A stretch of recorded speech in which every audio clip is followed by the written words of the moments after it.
Another Sunday has come and gone.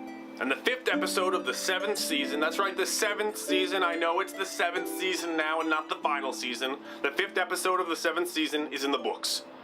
And man, is there a lot to talk about. I've said it before and I'll say it once more.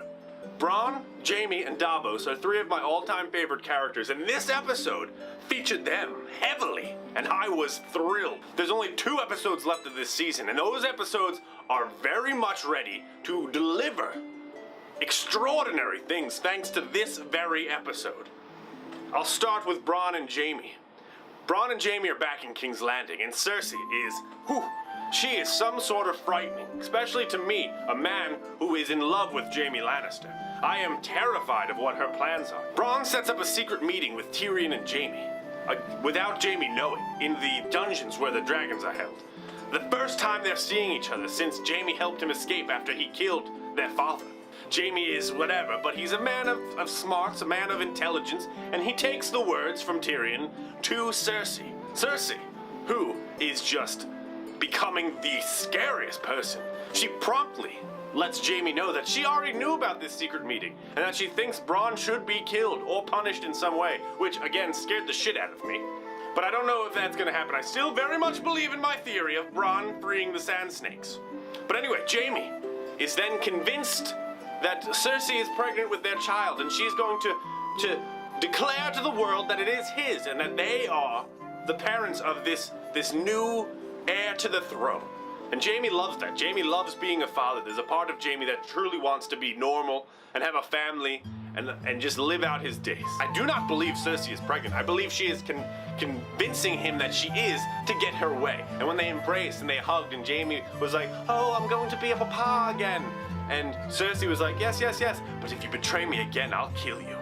And then his eyes go, Jon Snow needs to get back to the north because Bran, using his raven vision, saw the Night King marching on Eastwatch by the sea. Jon won't see it back there, and he convinces Dany. He's like, listen, I need to get back there. And then Tyrion comes up with the idea, why don't we capture a walker, the dead, and bring it back to Cersei and let her see what this is. See that this is a real threat, that all of humanity, as long as you're breathing and your heart is beating, you are on our side against the Night King and his army of the dead. I didn't expect some sort of grand heist idea to come about in this show, but I love it. And the reason I truly love it, besides the idea that it's cool and we get to go see the Night King again, is that when they do get back to Eastwatch, Jon and Davos and Gendry, who, by the way, I guess I have to... Okay, let's jump real quick. So when Davos takes Tyrion to King's Landing for Tyrion to meet with Jaime, Davos is like, I've got some issues in Flea Bottom to take care of. Wonky woo. I don't know what that was and I apologize. But anyway, he has issues in Flea Bottom. And the issues are Gendry. And the best thing in the world that has happened is Gendry, the blacksmith, he is proving to be Robert Baratheon's son. And he does not use a sword like this, no. He uses a hammer, a great war hammer. And he even showed how proficient he is with it when he and Davos got back to the boat. They were like, oh, the 2 gold cloaks found them. And Davos was playing his charming smuggler routine and gave them like crab Viagra. And they're like, this is good, we're gonna go put our wieners in whores. But then, of course, at that very moment, Tyrion has to return. And then they're like, hey, you little one, our queen had a little brother once and you look like him. But then Gendry was just like, this isn't accurate. I pretend this is a hammer. He was like, wha-bam! Wha-bam!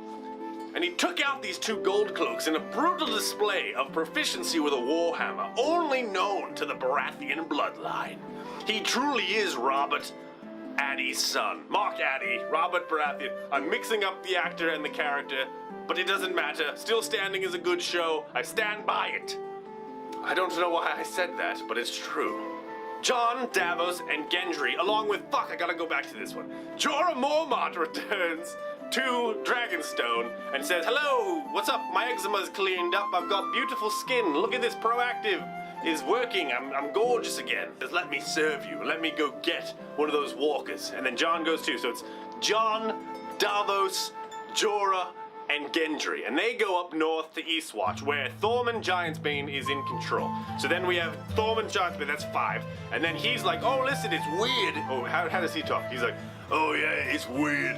that you want to go up north, because I've got some people in the cell downstairs. Why am I holding up 5 fingers still? I've got some people in the cell downstairs that also want to go up north.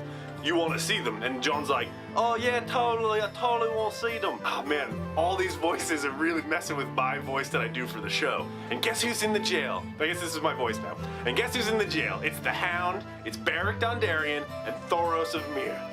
So now, and then they all are like, oh, blah, blah, blah, we're all fighting the same enemy. And then Gendry's like, oh no, they tried to sell me. And then Thoros is like, oh, what's up, Jorah? And then Jorah's like, oh, I'm a Mormont. And then Tormund Giantsbane's like, oh, you're a Mormont? Your father tried to kill me. And then Jorah's like, yeah, well, I heard you tried to kill them. And they're like, And then Jon's like, enough, we're all on the same side. The side of the living. The sword of the living. How does Jon sound? How do I do it, Jon Snow? I'm Jon Snow. We're on the side of the living. Whatever. Moving on. We have the grizzled vet Jorah. We have the fighter Warhammer, son of Robert Baratheon Gendry. We have Jon Snow, the man who was resurrected, half Targaryen, half Stark. We have Tormund Giantsbane, whose name means he is the bane of giants. We have Thoros of Myr, who can bring back people from the dead and uses fire spells. We have Beric Dondarrion, another man who's been brought back to life many times. The Hound, who we all know is a monster of a fighter. That is an amazing lineup, and I'm terrified because obviously they're going up against an army. We saw the previous scenes. An army, it's not just going to be 7-on-7, or they're going to be like, oh, there's one taking a wee. Conk him in the head and take him home. They're going to fight, and they're going to lose people, and I'm very scared. I want to name my one true king or queen of the week as the travel agents who are now booking passage all over Westeros, because people are zipping back and forth between places that used to take episodes to get to. Do you remember how long it took people to get to King's Landing, or take them to get to the north? Jon and Davos got to Dragonstone like that. Then, now Davos takes Tyrion to King's Landing, then he takes them back to Dragonstone, then they all go, well then not all of them, but then Jon goes to the north. They traverse the entire continent in less than an hour. Arya, sneaking around like a little sneaky sneak, following Littlefinger, figuring out what he's up to, sees that he got a Raven's letter, and she finds the note, reads it. It's by Sansa. I didn't see what the note said. I'm sure it's something, some implication that's going to drive a wedge between them, because when Arya sneaks out, in the shadows lurking is Littlefinger. He planned the whole fucking thing. He's setting the girls against each other while Winterfell is without its king. I hope Arya's smart enough. I hope I hope she knows that he knows that she found the thing, and I hope she was planning on him knowing, but not knowing that she knew that he knew. You know what I mean? Alright, now I'm very worked up. Hit me up on Instagram. Hit me up on Twitter. I'm paraphrasing this. The quote I'm ending this episode with is, you better go find your favorite lady in the brothel you frequent the most, because your dick's gonna be putting a hole through that chainmail. I butchered that and I'm sorry, but I really like the concept of crab Viagra. Until next week. The North remembers. Remember the North remembers. Why do I fuck that up every week? Bye.